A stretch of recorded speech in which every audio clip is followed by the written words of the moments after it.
আজ সকালে মেয়েকে স্কুল না পাঠিয়ে আমরা মা মেয়ে মিলে চললাম বাজারে মেয়েকে নাক ফোড়াতে। সত্যি দেখতে দেখতে মেয়েটা আমার কত বড় হয়ে গেল। প্রথমে কান ফুরলো, তারপর নাক। এখন তো বেশ হাসি মুখেই আছে, জানি না কি হবে, পরে কান্না করবে কিনা।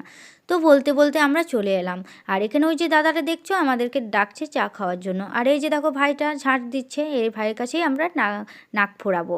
আর এই যে ওই ভাইটার ভাই, মানে এটা হচ্ছে ভাই ভাই সেলুন। এই সেলুনে কিন্তু সমস্ত কিছুই কাজ করা হয়, ফেসিয়াল আরও অনেক কিছুই করে। তো দেখো মেয়েটা নাক ফোড়ার জন্য রেডি। আমার তো ভীষণ ভয় লাগছে, মেয়েটাও কিন্তু ভয়ে একেবারে কিন্তু আমাকে কাছে যেতে দিচ্ছে না। সত্যি মেয়েটা এখন খুব আনন্দে আছে যে ও নাক ফুঁড়বে, নাকের পড়বে।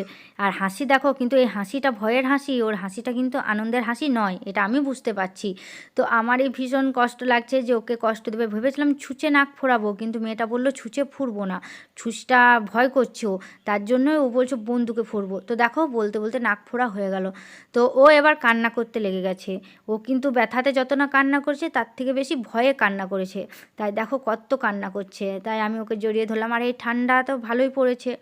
আর এদিকে ভাইটা দেখছে যে ঠিকঠাক জায়গায় নাক ফোড়া হয়েছে কি হয়নি। তো দেখছে হ্যাঁ, ঠিক জায়গাতেই নাকটা ফোড়া হয়েছে। তো বন্ধুরা, তোমরা যদি কেউ আসতে চাও তাহলে চলে আসবে লোকপুর ভাই ভাই সেলুনে।